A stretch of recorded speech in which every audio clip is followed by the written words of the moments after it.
Okay, this is going to be a short review on my Chinese 250 scooter. It's a RAR, model number ZN250T-39C. Some good things and bad things. Well, it's a Chinese scooter to begin with, so you know you're going to have some problems. It's got plenty of trunk room. It's fairly quiet. What's really cool about it is that it's got these, the headlights are incandescent, but they have these LED lights. That's low beams. Let's see if I can put on the high beams if it makes a difference.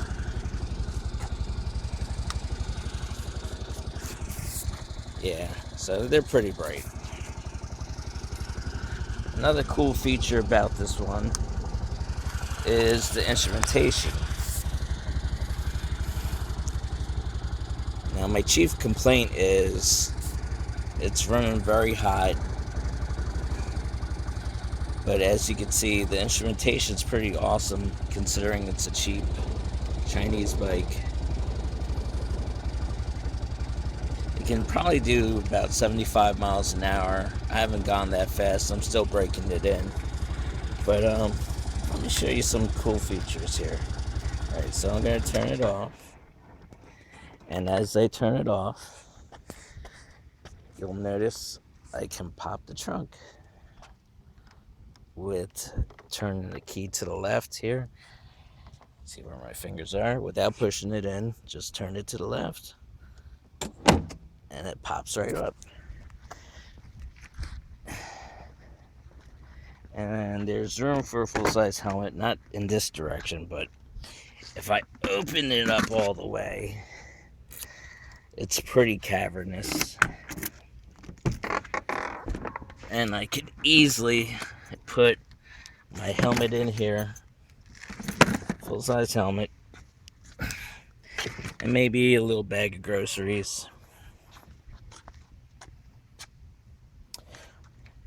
And it's like I said, it runs pretty good. Now, I've had a problem with it heating up.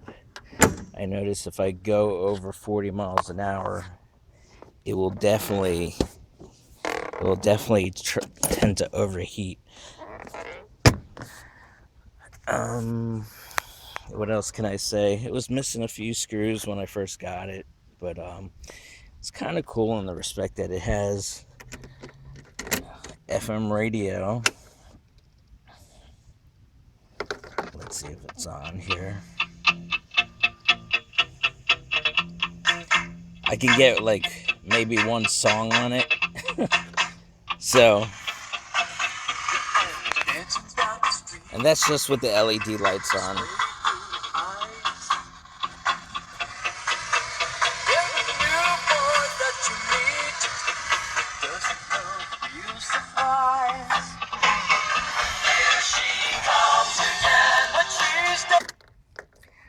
And you can lock it. I don't know if the ignition has to be on, but you can also, it has a an alarm. It has to be on.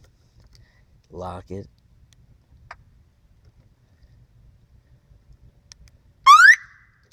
And then you lock it all the way. So now the alarm's on. If someone starts it, the alarm will go off. Right now I'm still been going back and forth with the technician as far as the overheating. I've been topping off the antifreeze. Wasn't sure if it was just an air bubble in there or something more serious, but eventually I'll get it resolved. Bang for the buck, I guess. For $2,000, it's worth a little effort. A lot of people will say Chinese scooters aren't worth anything, but I think the newer ones offer you at least a little bang for the buck if, and I say if, you're a little mechanically inclined and could do small things like change the oil, maybe change a spark plug, or adjust the carburetor, which you can see plenty of videos online.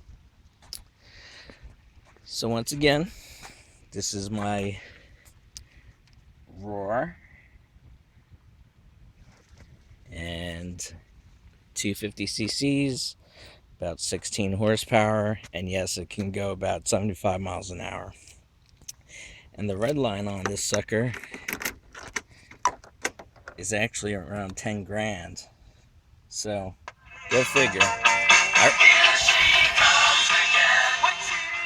So, so I don't know, I don't know if that's gonna be something I'm gonna investigate, but it's nice to know that it's good for the highway, or at least it can hold its own, at least with the traffic. Very comfortable, lots of leg room. Um, Barely a 3-gallon tank, so that's one bad thing about it. Other than that, I've been very pleased. I topped off the antifreeze, which is on the left hand side there. And after I stopped, I don't know if you can see that, but there's a little puddle there. So we'll be working on this overheating problem. It just seems like if I go over 40 for a while, it will definitely overheat.